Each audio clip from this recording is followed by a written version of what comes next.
നിർണായകമായ ഉപതെരഞ്ഞെടുപ്പിൽ നിലമ്പൂർ ജനത വിധി എഴുതിയിരിക്കുകയാണ്. നിലമ്പൂരിൽ പോളിംഗ് അവസാനിച്ചിരിക്കുന്നു. ഇപ്പോഴും ക്യൂവിലുള്ളവരെ വോട്ട് ചെയ്യാൻ ഇനി അനുവദിക്കും. 5 മണിവരെ 70.76% പോളിംഗ്. നിലമ്പൂർ നഗരസഭാ പരിധിയിലും ചുങ്കത്തറ, കരുളായി പഞ്ചായത്തുകളിലും ഉയർന്ന പോളിംഗ് രേഖപ്പെടുത്തി. പിണറായി വിജയൻ ഗവൺമെന്റ് ഭരണകൂടത്തിന്റെ ചെയ്തികൾ 9 വർഷമായി നിലമ്പൂർ അവഗണിക്കപ്പെടുന്നത്. ഇത് രണ്ടുമാണ് നിലമ്പൂർ ചർച്ചാ വിഷയമായത്. ജനങ്ങൾ പ്രതികരിക്കുന്നു. മനുഷ്യ വന്യജീവി സംഘർഷം അതുപോലെ വലിയ ചർച്ചയായിട്ട് കരുതുന്നുണ്ടോ? ഇന്ന് രാവിലെയും പാലക്കാട് വേണ്ട, നിലമ്പൂര് തന്നെ ഈ കഴിഞ്ഞൊരു വർഷത്തിനുള്ളിൽ എത്ര പേരെ ആന ചവിട്ടിക്കൊന്നത്. ദിവസവും പുലിയും കടുവയും വലിയ പൂച്ച വരുന്ന പോലെയാണ് ഇപ്പോൾ പുലിയും കടുവയും. പോളിംഗ് സമയം അവസാനിച്ചിരിക്കുകയാണ്. ഇപ്പോൾ UDF സ്ഥാനാർത്ഥി മാധ്യമങ്ങളെ കാണുകയായിരുന്നു. പട്ടണത്തിലെ മാർക്കറ്റിലേക്ക്, നഗരത്തിലെ മാർക്കറ്റിലേക്ക് ആന വരുവാണ്. എന്താ ഇതിനൊരു പരിഹാരം വേണ്ടേ? ഗ്രാമത്തിൽ ആളുകൾ ചില സാങ്കേതിക പ്രശ്നങ്ങളുണ്ട്. അദ്ദേഹത്തിന്റെ ശബ്ദം പൂർണ്ണമായും കേൾക്കാൻ കഴിയുന്നില്ല. സർക്കാരിനെതിരെയുള്ള വിധിയെഴുത്താകും തെരഞ്ഞെടുപ്പ് ഫലം എന്നത് സൂചിപ്പിക്കുന്നു. വനം വന്യജീവി പ്രശ്നം ഇപ്പോഴും ഉയർത്തുന്നു UDF സ്ഥാനാർത്ഥി എന്നത് നമുക്ക് മനസ്സിലാകുന്നുണ്ട്. രാവിലെ വലിയ പ്രതീക്ഷ ആര്യാടൻ ഷൗക്കത്ത് പ്രകടിപ്പിച്ചിരുന്നു. അതിനിടയിലൊക്കെ ബൂത്ത് സന്ദർശനത്തിനിടയിൽ മാധ്യമങ്ങൾ ചോദിക്കുമ്പോഴൊക്കെയും വലിയ വിജയപ്രതീക്ഷയാണ്. നേരത്തെ കണ്ട ഉപതെരഞ്ഞെടുപ്പുകളിലേതുപോലെ ചരിത്ര ഭൂരിപക്ഷത്തിൽ ജയിക്കും എന്നതാണ് ആര്യാടൻ ഷൗക്കത്ത് പറഞ്ഞത്. ഇപ്പോൾ നമ്മൾ തത്സമയ ദൃശ്യങ്ങളാണ് കാണുന്നത്. PV അൻവറിനെ ദൃശ്യങ്ങളിൽ കാണാം. PV അൻവർ 75,000-ലധികം വോട്ട് എന്ന ഒരു പ്രതീക്ഷയിലേക്ക് ഇന്ന് വോട്ടെടുപ്പ് ദിവസം എത്തിയിരുന്നു. എന്തായാലും ഇപ്പോഴും വലിയ പ്രതീക്ഷ അൻവറിനെ സംബന്ധിച്ചുണ്ട്. ഇനി അല്പം യാഥാർത്ഥ്യത്തോടുകൂടി സ്ഥാനാർത്ഥികളായാലും മുന്നണി നേതാക്കളായാലും മാധ്യമങ്ങളോട് സംസാരിക്കുന്ന സമയമാണ്. കാരണം പോളിംഗ് അവസാനിച്ചിരിക്കുന്ന ഒരു സാഹചര്യത്തിൽ എന്താകും ഇനിയുള്ള പ്രതികരണങ്ങൾ എന്നത് നമുക്ക് നോക്കാം. പക്ഷേ ഇപ്പോൾ അൻവർ മാധ്യമങ്ങളെ കാണുന്നില്ല, മാധ്യമങ്ങളോട് സംസാരിക്കുന്നില്ല എന്നതാണ് മനസ്സിലാക്കുന്നത്. എന്തായാലും ക്യൂവിലുള്ളവരെ ഇനി വോട്ട് ചെയ്യാൻ അൻവറിന്റെ കൂടെ അനുമോദാണുള്ളത്. അനുമോദ്, എന്താണ് അൻവറിന്റെ പോളിംഗ് സമയം അവസാനിച്ചതിന് ശേഷമുള്ള പ്രതീക്ഷ? എന്തെങ്കിലും പറഞ്ഞോ?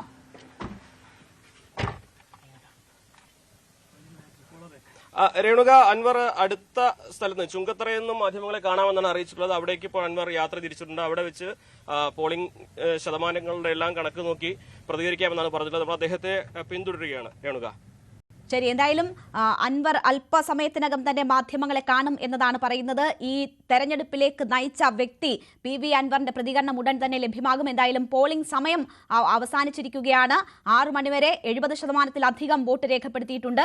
ഇനി ക്യൂവിലുള്ളവരെ വോട്ട് ചെയ്യാൻ അനുവദിക്കും. അപ്പോൾ ഒരു മോശമില്ലാത്ത നിലയിലേക്ക് പോളിംഗ് ശതമാനം എത്തും എന്ന് തന്നെ പ്രതീക്ഷിക്കുന്നു. 75 വരെ എത്തുമെന്ന സൂചനകൾ ഉണ്ട്. ഒരുപക്ഷെ അത്രയും എത്തിയില്ല എങ്കിൽ പോലും ഭേദപ്പെട്ട പോളിംഗ് തന്നെ അവിടെ രേഖപ്പെടുത്തുന്ന ഒരു സാഹചര്യം ഉണ്ടാകും. ഒരുപക്ഷെ പോളിംഗ് ശതമാനം വലിയ രീതിയിൽ കുറയുമോ എന്നൊരു ആശങ്ക മുന്നണികളെ സംബന്ധിച്ചുണ്ടായിരുന്നു. എന്തായാലും ആ ആശങ്കയ്ക്ക് അടിസ്ഥാനമില്ലാതായിരിക്കുന്നു. രാവിലെയൊക്കെ കനത്ത മഴയായിരുന്നു. അതിനെ അവഗണിച്ചും ആളുകൾ പോളിംഗ് ബൂത്തിലെത്തി. എന്തായാലും വലിയ നീണ്ട ക്യൂ എന്നും മുഴുവൻ സമയവും ഒന്നും ബൂത്തുകളിൽ ഉണ്ടായിരുന്നില്ല എങ്കിൽ പോലും ആളുകൾ അവരുടെ അവകാശം വിനിയോഗിച്ചിരിക്കുന്നു എന്ന് തന്നെ മനസ്സിലാക്കാം. 70% മുകളിൽ എത്തിയിരിക്കുന്നു പോളിംഗ്. BV അരുൺ ഇപ്പോൾ വിശദാംശങ്ങളുമായി നമുക്കൊപ്പം ചേരുകയാണ്. അരുൺ, പ്രതീക്ഷിച്ച പോലെ വലിയ ഇടിവുണ്ടായില്ല. നിലമ്പൂരുകാർ അവരുടെ അവകാശം വിനിയോഗിച്ചിരിക്കുന്നു. അവർ വിധി എഴുതിയിരിക്കുന്നു. ഇനി ബൂത്തുകളിൽ ഉള്ളവരാണ്. ഇപ്പോഴെന്താണ് സാഹചര്യം? വലിയ ക്യൂ ബൂത്തുകളിലുണ്ടോ? പോളിംഗ് ശതമാനം വലിയ രീതിയിൽ ഉയരാനുള്ള സാധ്യതയുണ്ടോ? 23 അറിയാം. തന്റെ സിനിമയിലെ അൻവർ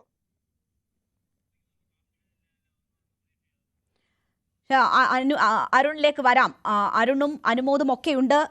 പ്രധാന സ്ഥാനാർത്ഥികളുടെ പ്രതികരണങ്ങൾ നമ്മൾ ഈ നിമിഷം പ്രതീക്ഷിക്കുന്നു. കാരണം ഒരുപക്ഷെ പോളിംഗ് ശതമാനം താഴ്ന്നു പോകുമോ എന്നൊരു ആശങ്ക മുന്നണികളെ സംബന്ധിച്ചുണ്ടായിരുന്നു. പക്ഷേ ഇപ്പോൾ പോളിംഗ് സമയം അവസാനിച്ചിരിക്കുമ്പോൾ 70.76% പോളിംഗ് രേഖപ്പെടുത്തിയിരിക്കുന്നു എന്നൊരു സാഹചര്യമുണ്ട്. അത് ഒരു ഭേദപ്പെട്ട പോളിംഗ് ആണ്.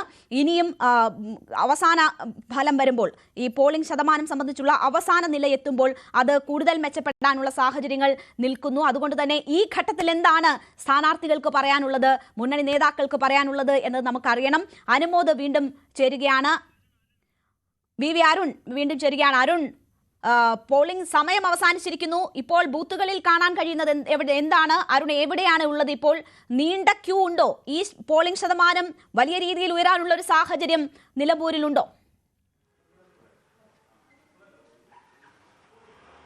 രേണുക, ഞാനിപ്പോൾ ഉള്ളത് അമരമ്പലം പഞ്ചായത്തിലാണ്. ഇവിടെ GLP സ്കൂൾ കവളമുക്കട്ട ഈ സ്കൂളിലാണ് ഞാനുള്ളത്. ഇവിടെ പൂർണ്ണമായും വോട്ടെടുപ്പ് അവസാനിച്ചിരിക്കുന്നു. തെരഞ്ഞെടുപ്പ് ഉദ്യോഗസ്ഥർ പോളിംഗ് അവസാനിച്ച് EVM മെഷീൻ സീലിംഗ് അടക്കമുള്ള നടപടികളിൽ കടക്കുകയാണ്. ഏറ്റവും പ്രധാനപ്പെട്ട ഒരു പ്രതികരണം ഈ ഘട്ടത്തിൽ ന്യൂസ് 18 പ്രേക്ഷകർക്ക് ലഭ്യമാക്കാനാണ് കഴിയുന്നത്. UDF സ്ഥാനാർത്ഥി ആര്യാടൻ ഷൗക്കത്തിൻ്റെ പ്രതികരണമാണ്. UDF നിലമ്പൂർ തിരിച്ചുപിടിച്ചിരിക്കുന്നു. ആര്യാടൻ്റെ നിലമ്പൂർ UDF തിരിച്ചുപിടിച്ചിരിക്കുന്നു എന്ന വലിയ ആത്മവിശ്വാസം നിറഞ്ഞ പ്രഖ്യാപനമാണ് ന്യൂസ് 18 അല്പസമയം മുമ്പ് ആര്യാടൻ ഷൗക്കത്ത് നടത്തിയത്. ചരിത്ര ഭൂരിപക്ഷം എത്ര എന്ന ചോദ്യത്തിന് ചരിത്ര ഭൂരിപക്ഷം ഉണ്ടാകും എന്നും അദ്ദേഹം മറുപടി പറഞ്ഞിരിക്കുന്നു. അതായത് അത്രയധികം ആത്മവിശ്വാസമുണ്ട്, വലിയ ഭൂരിപക്ഷത്തിലേക്ക് പോകും, ആ ഭൂരിപക്ഷം ഉറപ്പിച്ചിരിക്കുന്നു എന്നാണ് ആര്യാടൻ ഷൗക്കത്ത് പ്രതികരിച്ചത്. ചരിത്ര ഭൂരിപക്ഷത്തിലൂടെ നിലമ്പൂർ തിരിച്ചുപിടിക്കും, UDF പിടിച്ചിരിക്കുന്നു എന്ന ആത്മവിശ്വാസം കലർന്ന പ്രതികരണമാണ് അദ്ദേഹം നടത്തി. മാത്രമല്ല, രാവിലെ ഈ ആര്യാടൻ ഷൗക്കത്ത് നല്ല കഥാകാരനാണ്, നല്ല നടനാണ്, ഇനി കഥ എഴുതാൻ മദ്രാസിലേക്ക് പോകാം എന്ന് പറഞ്ഞ PV അൻവറുള്ള മറുപടിയും അല്പസമയം മുമ്പ് തന്നെ നമ്മോട് സംസാരിക്കുമ്പോൾ ആര്യാടൻ ഷൗക്കത്ത് നൽകുന്നുണ്ടായി. ഞാൻ കഥാകാരനാണ്, കഥ എഴുതുന്നതിൽ അഭിമാനക്കുറവില്ല. പക്ഷേ ആരാണ് കഥ എഴുതാൻ പോകുന്നതെന്ന് 23-ന് ശേഷം അറിയാം. മാത്രമല്ല, തൻ്റെ സിനിമയിലെ ഒരു പ്രധാന കഥാപാത്രത്തിൻ്റെ പേര് അൻവർ എന്നായിരുന്നു. തീവ്രവാദത്തിന് വഴിയിലേക്ക് തിരിഞ്ഞ അൻവറിനെ പിന്നീട് ഭാര്യ മുദ്ര ചെയ്ത കഥാപാത്രമാണ് ഈ അൻവർ, ഭാവന ചെയ്ത ഭാര്യ കഥാപാത്രം. ആ അൻവറിനെ മനുഷ്യത്വത്തിലേക്ക് മനുഷ്യനായി മടക്കിക്കൊണ്ടുവരുന്ന ഇതാണ് കഥയുടെ ഇതിവൃത്തം. അങ്ങനെ PV അൻവറിന് വരാമെന്നൊരു പരോക്ഷ പരിഹാസം കൂടി അദ്ദേഹം നടത്തിയാണ് ഇവിടെ നിന്ന് അദ്ദേഹം മടങ്ങിയത്. ഏതായാലും PV അൻവറിൻ്റെ ഗതി എന്താകുമെന്ന ചോദ്യത്തിനാണ് അദ്ദേഹത്തിൻ്റെ ഈ മറുപടി ഉണ്ടായത്. വളരെ പ്രധാനപ്പെട്ട ഒരു പ്രതികരണം ഇപ്പോൾ പുറത്തു വന്നത് തന്നെയാണ്.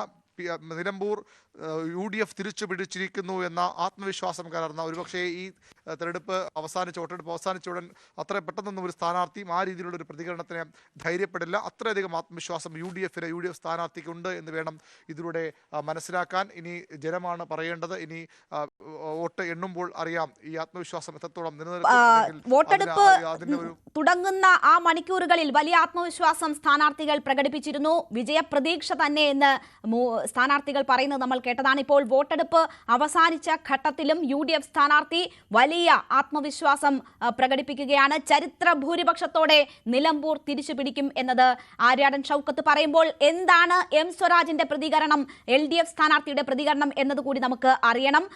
എനിക്ക് തോന്നുന്നത് MS അനീഷ് കുമാർ M സ്വരാജിനൊപ്പം ഇപ്പോൾ ഉണ്ട് എന്നാണ്. അനീഷ്, സ്വരാജ് പ്രതികരിച്ചോ അതോ ഉടൻ തന്നെ പ്രതികരിക്കുമോ?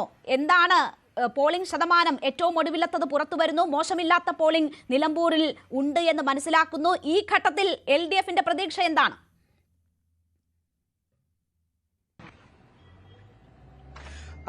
ഇപ്പോൾ തന്നെ നിലവിൽ തന്നെ സ്വരാജ് പ്രതികരിച്ചു കഴിഞ്ഞിരിക്കുന്നു. അഭിമാനകരമായ വിജയം ഉണ്ടാവും, അതിനുള്ള ആത്മവിശ്വാസം പകരുന്ന തരത്തിലുള്ള ഒരു പ്രതികരണങ്ങളാണ് ഇന്ന് മണ്ഡലത്തിലുടനീളം ലഭിച്ചത്. താൻ നിലമ്പൂർ മണ്ഡലത്തിലേക്ക് തെരഞ്ഞെടുപ്പിനായി എത്തും ഈ നിമിഷം മുതൽ വലിയ സ്വീകരണമാണ് ജനങ്ങളിൽ നിന്ന് ലഭിച്ചത്. അതിന് ഉചിതമായ രീതിയിൽ തന്നെയുള്ള ഒരു വോട്ടെടുപ്പ് പോളിംഗ് ശതമാനം ഇന്ന് വർധനവുണ്ടായിരിക്കുന്നു.